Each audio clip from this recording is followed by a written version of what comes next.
tunaona pale kitu cha kwanza, jamani kila mtu asome, ni pale tu haya nasoma. Hapa tunaona maadili ya msingi au core values, au tumeje amesema utamaduni wa Ebenezer Christian Center. Kitu cha kwanza kimeandikwa pale ni kanisa la neno la Mungu. Bwana Yesu asifiwe. Kanisa la neno la Mungu. Alafu ndio mengine yamefuata kule chini. Bwana Yesu asifiwe. Sijaongea na mchungaji, lakini mchungaji ana Roho Mtakatifu na mimi na Roho Mtakatifu. Bwana Yesu asifiwe. Kwa ninaamini kabisa huwa tunafanya vitu kwa ukipaumbele. Yaani vitu vya kwanza, kwa sababu sisi wana wa Mungu tumeambiwa tafuteni kwanza ufalme wa Mungu. Kwa ukiamka unafanya kwanza ya Mungu, unaomba unasoma ya Mungu kwanza, afu unafuata. Kwa ninaamini kabisa kwenye ile karatasi pale, ile kanisa la neno la Mungu ndio priority ya kwanza ya Ebenezer Christian Center. Bwana Yesu asifiwe. Kanisa la neno la Mungu ndio linabeba vitu vyote huko chini. Bwana Yesu asifiwe. Kwa hiyo sasa leo tutajifunza kwa kifupi tu kwamba jinsi gani tunaweza kumpa Mungu utukufu. Jinsi gani tunaweza kumpa Mungu utukufu.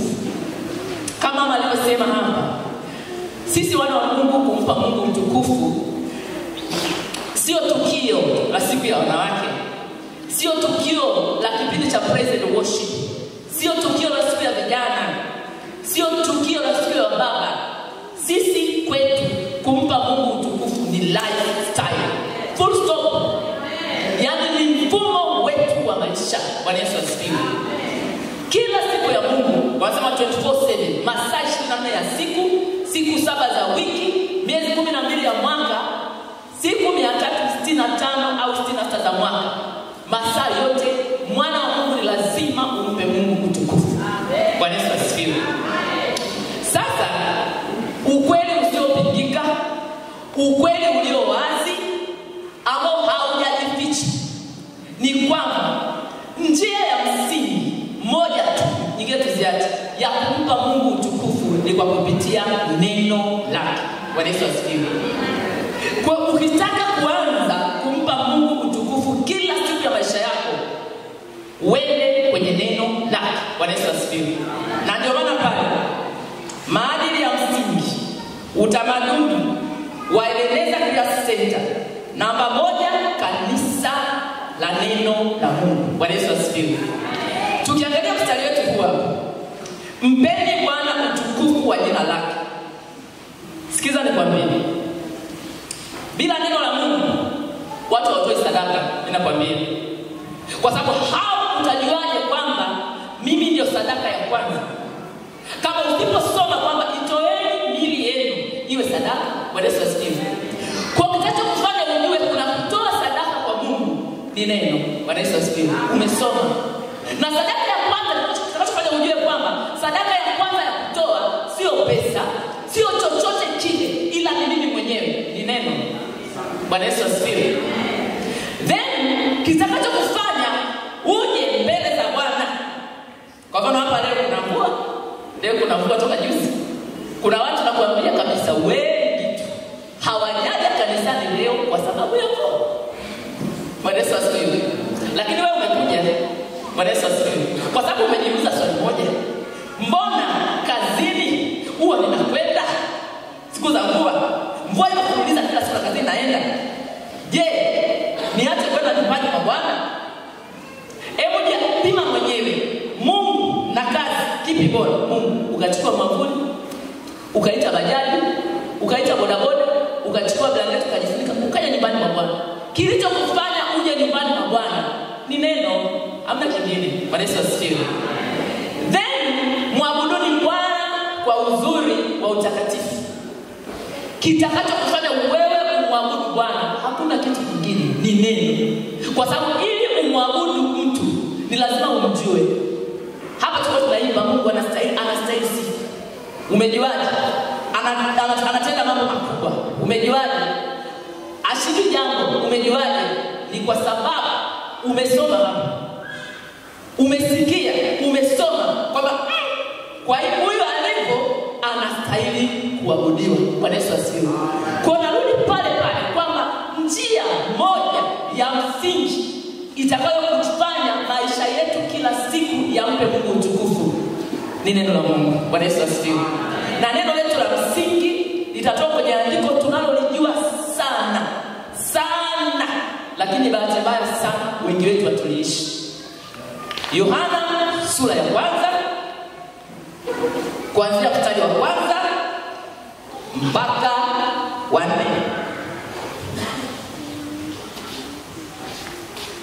Yohana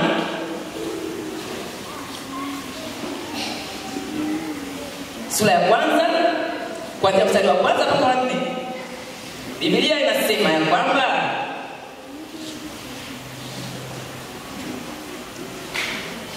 sikiliza kwa makini na usome kwa pause. Hapo mwanzo kulikuwako na neno. Kuna mkaka. Tunaendelea. Naye neno, ile neno ile ina herufi kubwa mwanzoni. Naye neno alikuwako kwa Mungu. Naye neno alikuwa Mungu. Huyo mwanzo alikuwako kwa Mungu. Vyote vilifanyika kwa huyo, wala pasipo yeye hakikufanyika chochote kilichofanyika. Ndani yake ndimo ulimokuwa uzima, nao ule uzima ulikuwa nuru ya watu. Mathayo mstari wa 5, nayo nuru yang'aa gizani, wala giza halikuiweza. Bwana Yesu asifiwe. Binafsi mimi Rema naweza nikaishi maisha yangu yote kwa kutumia hii mstari na mbinguni nikaenda. Bwana Yesu asifiwe. Kwa sababu itanilazimisha nisome Biblia nzima hii mstari. Bwana Yesu asifiwe. Ili nitake kujua nini. Bwana Yesu asifiwe. Sasa kwa nini tunasema kwamba njia ya msingi ya kufanya maisha yetu yamtukuze Mungu kila siku ni neno lake? Ukisoma Zaburi 119, zingana na stasoma mstari kile naifahamu. Biblia inasema neno lako ni taa ya miguu yangu na mwanga wa njia yangu. Bwana Yesu asifiwe. Neno lako ni taa ya miguu yangu na mwanga wa njia yangu. Hapo anasema moyoni mwangu nimeliweka neno lako ili nisikutende dhambi. Moyoni mwangu nimeliweka neno lako ili nisikutende dhambi. Alafu anasema jinsi gani kijana alisafisha njia yake kwa kutii akilifuata neno la Mungu. Jinsi gani? Sasa kijana, nikisema kijana simaanishi hata unaweka 60, 70, 100 wewe kijana utajua mwenyewe. Kwa hiyo neno unataka kama unaona kijana shikaweka mzee. Jinsi gani mzee alisafisha njia yake kwa kutii akilifuata neno lako. Biblia inasema neno la Kristo na likae kwa wingi mioyoni mwenu. Biblia inasema kitabu hiki cha Torati kisiondoke kinywani pako, bali yatafakari maneno yake mchana na usiku, ukaangalie kutenda sawasawa na yote yaliyoandikwa, ndipo utakapositawi sana. Then nitaisoma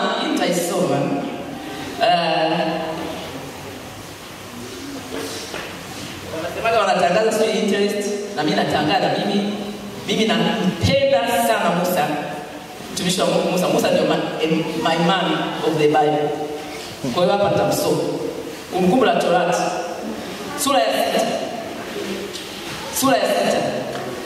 Nitasoma kwa mstari wa kwanza mpaka mwisho. Nasema hivi: na hii ndiyo sheria na amri na hukumu alizoziamuru Bwana Mungu wenu. Sikiliza kwa makini. 1, mfundishwe. Bwana Yesu asifiwe. Mfundishwe. Bwana Yesu asifiwe. Ujifunze. Haiwezekani ukajua sheria za Mungu, neno la Mungu by osmosis. Yaani umelala, kwa mfano, umelala kuna watu analala Biblia hapa kichwani. Bwana Yesu asifiwe. Biblia yake kila sehemu ipo, kwenye pochi, akilala ipo, ofisini ipo, mezani sana. Kuifungua, I said, ujifunze. Maana yake uifungue, uisome, uhudhurie ibada, usikilize. Then anasema mfundishwe mpate kuzitenda katika nchi ile mnayoivukia kuimiliki. 2, upate kumcha Bwana Mungu wako, kushika amri zake zote na sheria zake ninazokuamuru wewe na mwanao na mwana wa mwanao siku zote za maisha yako. Tena siku zako ziongezwe. Sikia basi, Israeli, ukaangalie kuzitenda, upate kufanikiwa, mpate kuongezeka sana, kama Bwana Mungu wa baba zako alivyokuahidi katika nchi yayo maziwa na asali. Mstari wa 4. Sikiza Israeli, Bwana Mungu wako ndiye mmoja, nawe mpende Bwana Mungu wako kwa moyo wako wote na kwa roho yako yote na kwa nguvu zako zote. Mstari wa 6. Na maneno haya ninayokuamuru leo yatakuwa katika moyo wako. 7. Nawe uwafundishe watoto wako kwa bidii na kuyanena uketipo katika nyumba yako na utembeapo njiani na ulalapo na uondokapo. Utaendelea huko chini. Sasa unampaje Mungu utukufu kila siku kama ujui neno linasema nini? Bwana Yesu asifiwe. Kwa maana hapo tumesoma, umeshaona neno linasema haya maneno, kumbe hayatakiwi yakae kwenye Biblia. Bwana Yesu asifiwe. Yatakuwa moyoni mwako. Bwana Yesu asifiwe. Wewe umeamua Biblia, si ndio? Hata kufanyia kazi. Ujifunze kwa Biblia, uyaamini, uweke moyoni. Neno lililo moyoni mwako ndio utakusaidia kufanya kazi. Bwana Yesu asifiwe. Kwa hiyo neno linakuagiza weka moyoni. Kwa hiyo kuanzia sasa unajua, kumbe agizo la Mungu nikijifunza neno lake niliweke moyoni. Bwana Yesu asifiwe. Tumeshaona hapa kwamba uwafundishe watoto wako kwa bidii. Bwana Yesu asifiwe. Kwa umeshajua kumbe sio legelege, kwa bidii watu wangu wafundishe. Unajiuliza swali, kama mtoto wa miaka 3, 4 anaenda shule, anasoma Chinese, French, si ndio? Kusoma na kuandika. Hivi wewe unapata wapi ujasiri wa kusema mtoto wako wa miaka 5, 6 hasomi neno la Mungu kila siku?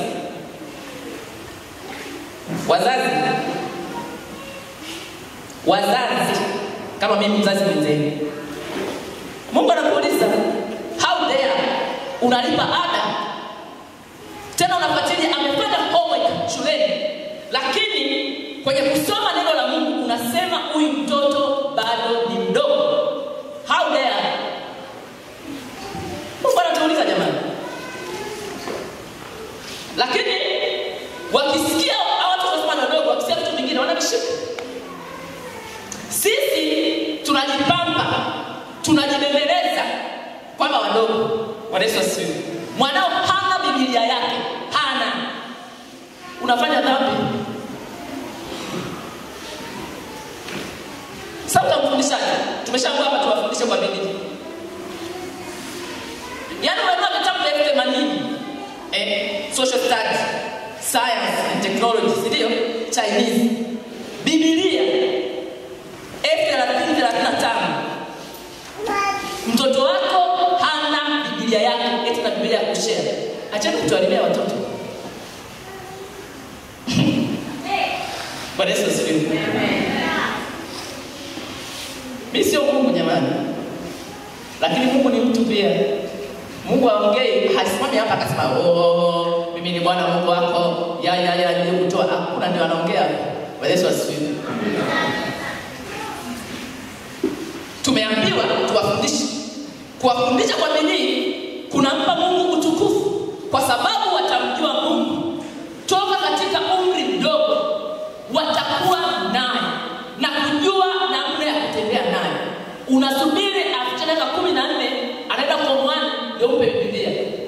I say, una kesi ya kujibu mbele za Mungu.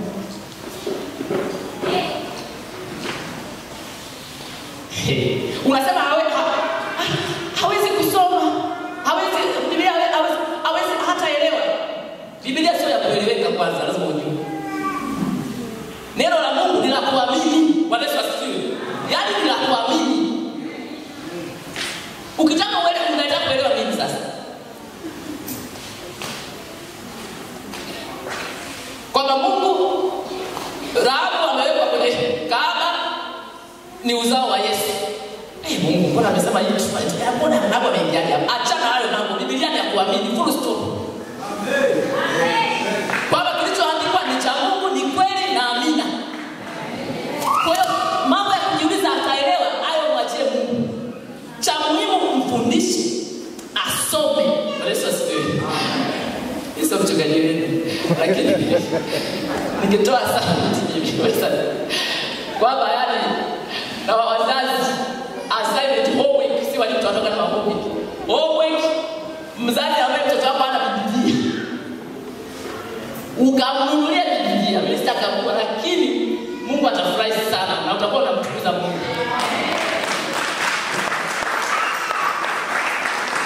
Bwana Yesu asifiwe.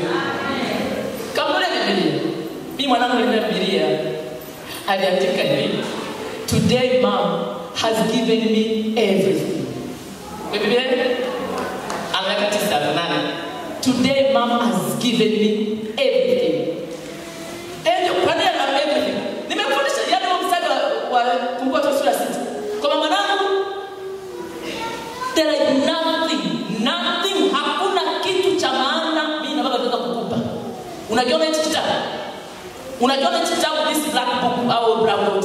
Hiki mwanangu hiki. Baba ndio anataka yote unayoota. Kila kitu. Hiki kitabu nitakupa.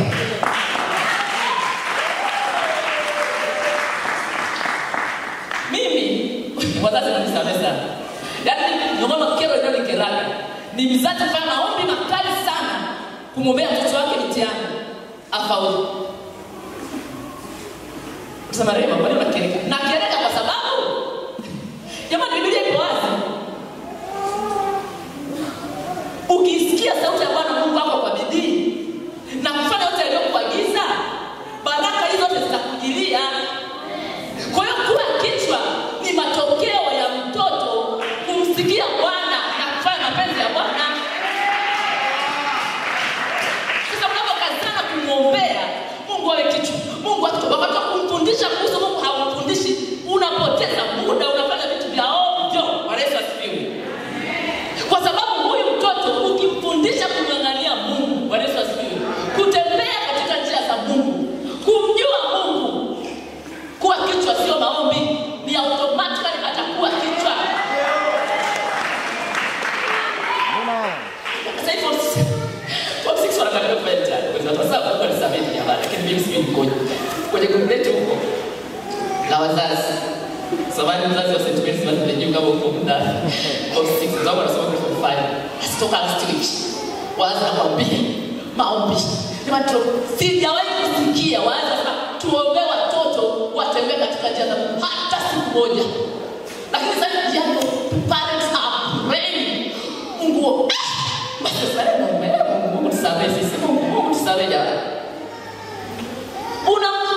Ili wazazi Mungu atusaidie sana. Bwana Yesu asifiwe. Kwa hiyo njia moja wapo ya kumpa Mungu utukufu ni neno. Bwana Yesu asifiwe. Ni neno. Bwana Yesu asifiwe. Tumeona kwenye neno ile Yohana 1 kwamba hapo mwanzo alikuwako nini? Neno. Hapo mwanzo, in the beginning God. Bwana Yesu asifiwe. In the beginning God. In the beginning God. Inatufundisha nini? Kwamba katika kila jambo lako anatakiwa kuanza ni Mungu. Bwana Yesu asifiwe. Anatakiwa kuanza ni Mungu, sio kitu kingine chochote. Sio profesa wako, sio kazi, sio pesa, sio mtaji, sio shamba, sio mchungaji wako, sio mume wala mke wako. Anatakiwa kuanza ni Mungu. Jamani, mimi sijasema Imesema Biblia. Bwana Yesu asifiwe. Sasa Rema anaongea kwa kipuzi hapo. Hakuna mambo ya kipuzi, ni Mungu kasema. Kwa hiyo hilo jambo lako. Kwa sababu God, Mungu ni Alpha na Omega. Rafiki zangu wanasemaga hivi, rafiki zangu kwa story. Kama huyo Mungu wako hilo jambo lako hakuwa Alpha, usimuite katikati wala usimuite mwisho. Umesikia? Sawa, ulianza biashara yako hiyo kwa sababu tu unamtaji. Bwana Yesu asifiwe. Una milioni 100 kwenye akaunti yako na hiyo mtaji wa pesa milioni 70. Kwa hiyo kama I can do this, naweza kufanya mimi mtaji nao. Umesikia? Ukafanya. Hapo ndo fungua mafremu yako. Kumbe serikali miaka 3 ijayo ina mpango wa kutanua barabara. Kwa hiyo kama unavyojua sheria ya Tanzania, ardhi ni mali ya serikali, ndio?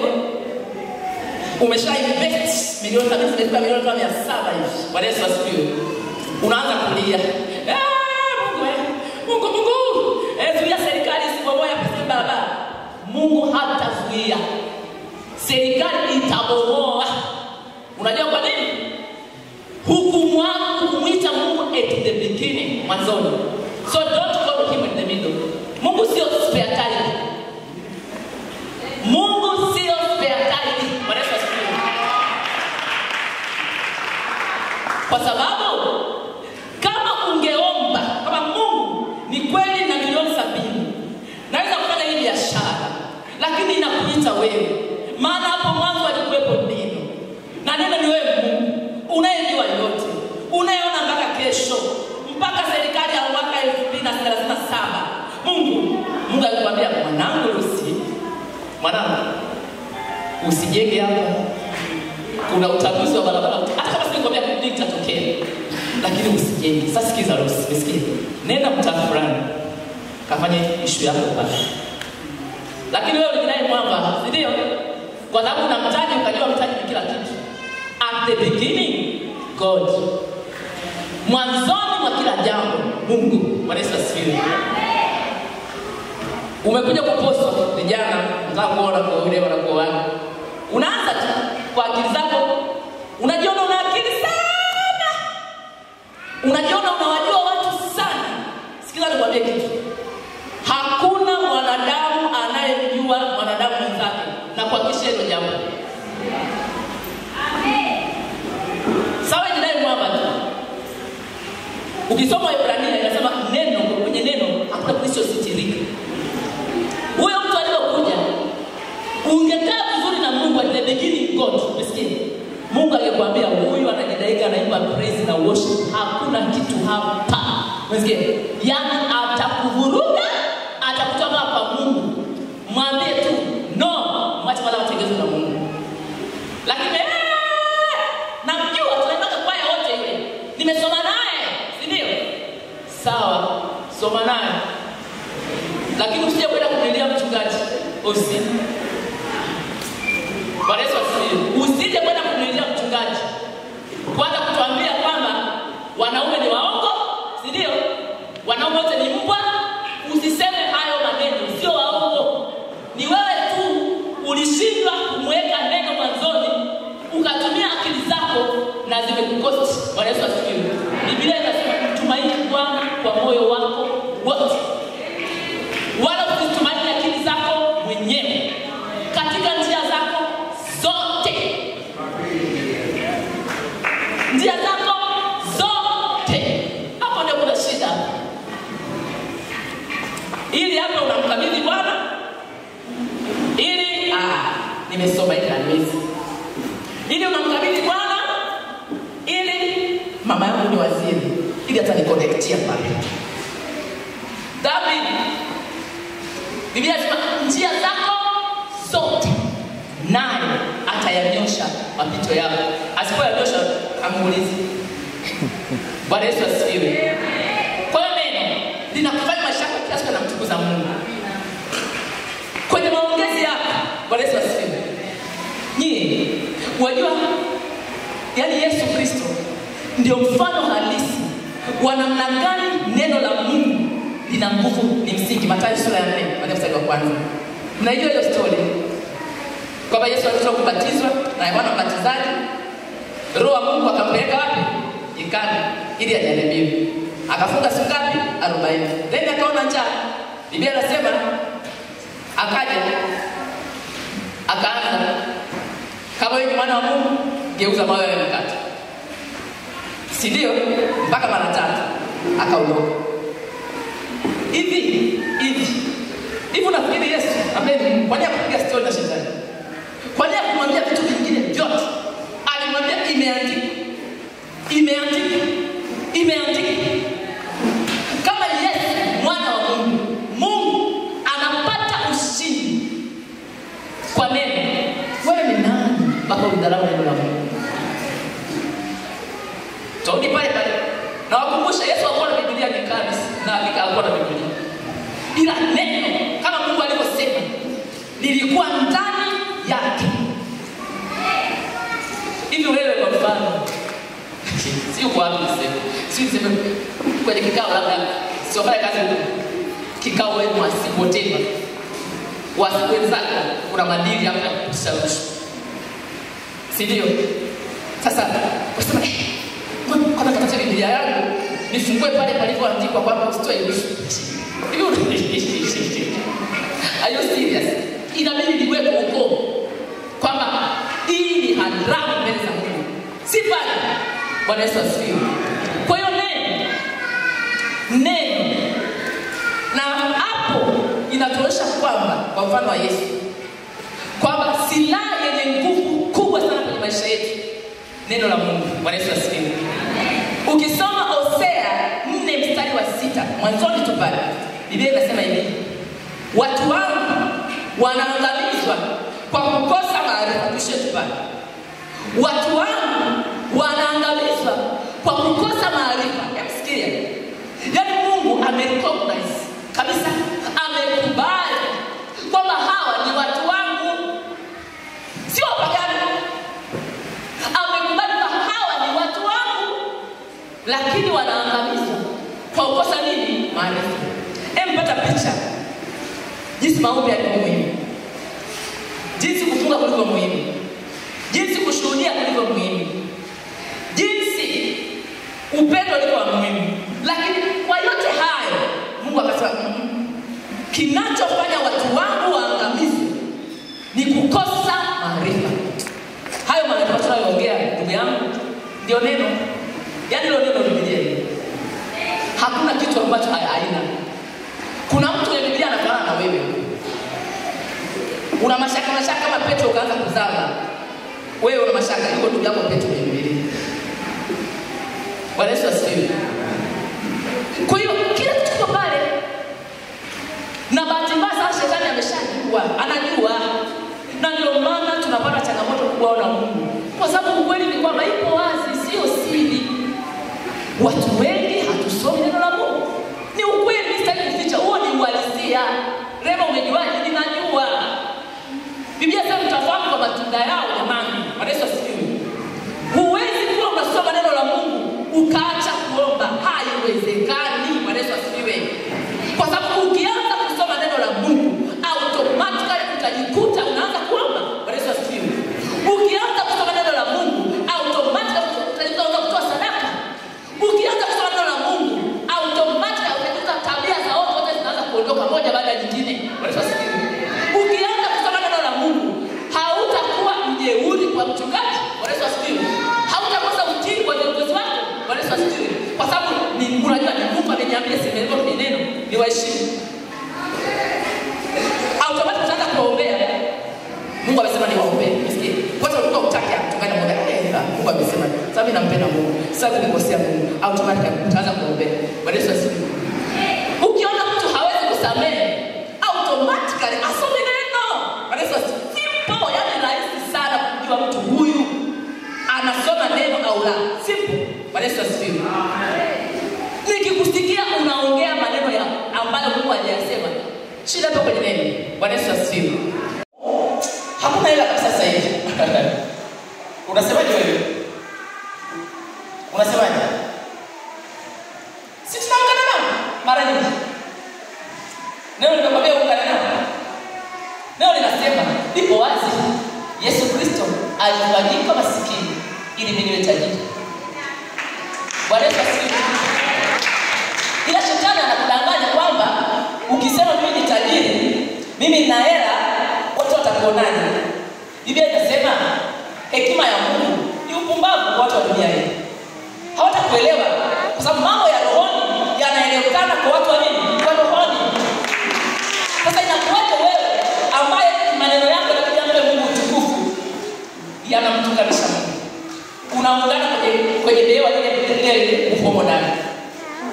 Dunia sasa hivi inasema watoto wa sasa hivi wameharibika. Na wewe unamsikia mwana wa Mungu. Biblia inasema ndio watoto wangu watafundishwa na Bwana na amani yao itakuwa nyingi. Wewe unaungana na dunia. Baadaye unakuja kumsumbua mchungaji hapa. Mtoto wangu anavuta bangi niombe. Ulipanda maneno wewe mwenyewe. Kwa sababu Biblia inasema kwa maneno yako utahesabiwa haki, kwa maneno yako utahukumiwa. Full stop. Bwana Yesu asifiwe. Unaambiwa miongoni mwa silaha hatari ambayo shetani anatumia kwetu ni maneno yetu. Na bahati mbaya sana ni Mungu amesema kwamba kwa maneno yako utahesabiwa haki. Ageuzi ameshasema hivyo ndivyo hivyo. Unaongea nini wewe kwa watoto wako? Kuhusu wewe mwenyewe. Kuhusu kanisa, kuhusu vijana. Watu sisi waruhusu vijana wafanye upumbavu. Kwa sababu tumeungana na dunia kama vijana. Ujana, yani ujana bwana, ujana nini? Ujana nini? Yaani mimi mambo miongoni tunayofundisha ni psychology. Kwenye psychology kuna matheory mengi sana ambayo yanaongeleaga kwamba sijui ukifika teenager, sijui adolescent, miaka fulani, mwili si unacheka, unafanya nini? Yapo. Nikimaliza kuyafundisha darasani, naambia wanafunzi wangu, haya ni matheory. Lakini Mungu amesema hivi, mtu yoyote asidharau ujana wake, bali uwe ni kielelezo. Je, Mungu aliposema hivyo, alikuwa juu na adolescents? Kwa nini kusema ukifika adolescent ujana zini, cheza, fanya mambo ya ovyo, ukimaliza ujana utarudi kwa mtakatifu? Wanajasema. Tuna vijana kwenye Biblia, Yesu mwenyewe alikuwa kijana. Timotheo, Obadia, wapo wengi sana walioishi maisha matakatifu kutoka utoto mpaka maisha yao yote. Wewe unachukuaje excuse ya dunia kwamba ujana bwana, ujana ni usumbufu? Na wazazi mnakiri. Sometimes wachungaji nao nisikia kienda katika fanya mchungaji na anaungana na hiyo. Unajua ujana ni usumbufu sana muda wa ujana. Mungu amesema hivi. Hayo maneno yanamtukuza Mungu. Hayamtukuzi. Bwana Yesu asifiwe. I tell my girl, mtu kwanza naye kuna Sara, yuko form 5. Namwambia, mwanangu, wewe utajitunza. Wewe umetengwa. You are not everyone. Wasema everyone is doing it. Naambia wewe you are not everyone. Umetengwa kwa ajili ya Bwana. Wewe hautazini, hautakunywa pombe, utaishi maisha matakatifu. Na kufundisha na hiyo na sasa hivi sina haja ya kuficha. Ukisema Rema najidai kwa ajili ya Bwana. She's a bitch, bado ni bikira kabisa. Sasa kwa nini nafikiri? Ni kwa sababu she's scared, anamuogopa Mungu.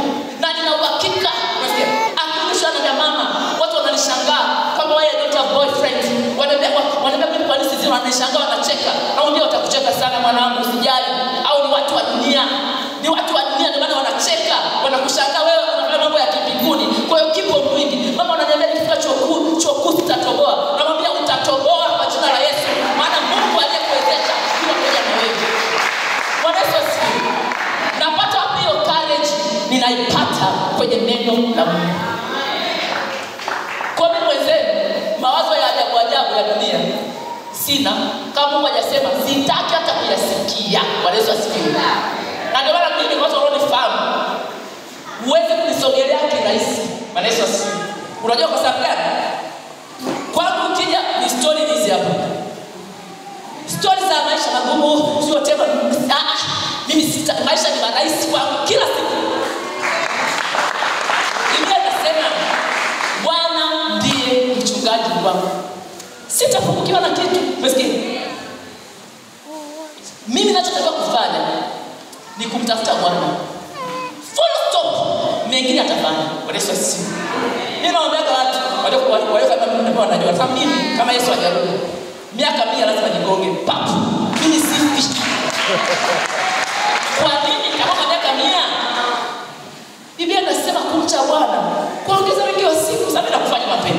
Naenda wapi?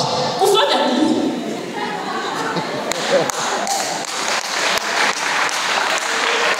Kwa nini nachongana nacho kila siku ya Mungu? Jisaidie nikuche. Nipe neema nikuche. Nipe neema nikuche. Kwa sababu hapa nikishakuwa hapa nikifanikiwa hapa. Umesikia? Nimetoboa mengine yote. Kwa Yesu asifiwe. Mimi sitaka maana tutaona kesho Mungu akipenda. Mungu anapenda kesho tuonane jamani. Mimi kama Yesu hajarudi kesho tutaonana kwa jina la Yesu. Bwana Yesu asifiwe. Ndio tunaniambia hivyo. Na kufanya wapi mimi kufanya nini sasa hivi jamani? Kwa hiyo maisha yako, maneno unaongea Biblia kichwandiko. Biblia inasema watu wanajiangalia kwenye kioo afu nasahau.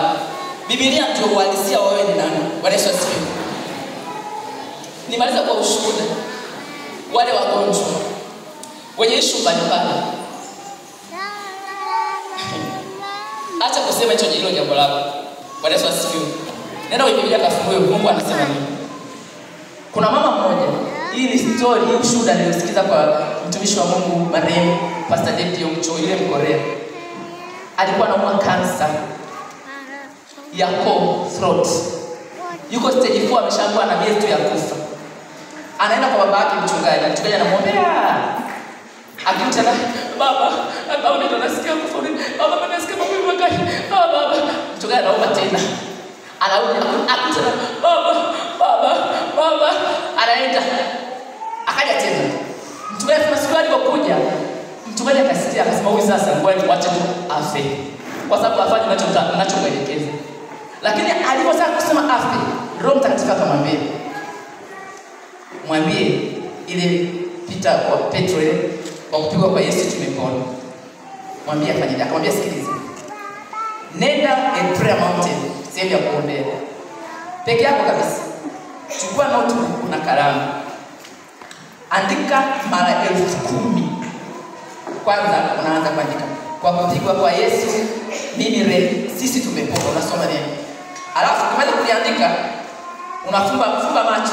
Yaani kwa kupigwa kwa Yesu mimi rehema nimepona kansa. Ukifumba macho hivyo unajiona kabisa kwamba Yesu alipochukua ile kansa pale msalabani. Alafu fungua macho. Andika ya pili. Kwa kupigwa kwa Yesu sisi tumepona. Alafu fumba macho. Kwa kupigwa kwa Yesu mimi rehema nimepona kansa. Yule mama ilimchukua wiki 2 kuandika marefu. Akarudi ofisini kwa mchungaji. Amekuja anakimbia. Pastor! Sasa sauti inatoka. Nini? Pastor, I'm fine. I'm healthy. Nimepona. Pastor, niko sawa. Bwana Yesu asifiwe. Nini kilitokea? Mama alikuwa anaendelea kuuma. Alikuwa ameweka focus kwenye dunia, kwenye ripoti ya daktari, na akaondoa focus kwa kile Mungu alichosema Mungu anapomuona. Na mchungaji alipompa ile kazi ya kuandika maelezo 10, focus yake iliondoka kutoka kwenye kuwaza yale maumivu, kuwaza daktari alichosema, ikaenda kwenye neno la Mungu. Na lile neno likafanyika mwili akapona. Bwana Yesu asifiwe. Uko hapa ndani leo unaumwa. Unaishi unayokusumbua. Daktari anakuambia utakufa. Whatever the report zinasema. Hujapata mtoto. Whatever the issue. Chochote ulichonacho kinakusumbua. Usimsumbue mchungaji. Usimsumbue mume wako na mke wako. Usinisumbue mimi. Nenda kakae na Mungu. Kaangalie Mungu amesema nini kuhusu hilo jambo. Ukishamaliza kuliona, kuanzia leo anza kulisema. Bwana Yesu asifiwe. Biblia inasema naliamini hivyo nalisema. Kuna watu tunaweka neno tu moyoni jamani. Hapana. Sema. Bwana Yesu asifiwe. Mungu akasema iwe nuru. Umesikia? Sema mimi ni mzima kwa jina la Yesu. Kila muda wa kunywa dawa za fibroid haya, shika tumbo, mwambie Yesu, ulishachukua fibroid, mimi ni mzima kwa jina la Yesu. Asubuhi, mchana, jioni, chukua kioo, mimi ni mzima kwa jina la Yesu. Naenda hospitali unapimwa ndio yameongezeka yana kilo 7. Mungu hajasema mimi ni mzima, na kuhakikishia utakuja hapa na ushuhuda. Kwa jambo lolote mpe Mungu utukufu kwa kusema kile ambacho anasema. Kwa maana hii ni kwamba kanisa la Bwana, mimi sio mchungaji, lakini tutamsaidia sana mchungaji wetu na viongozi wetu endapo kila siku ya Mungu tutakuwa tunasoma neno la Mungu. Bwana Yesu asifiwe.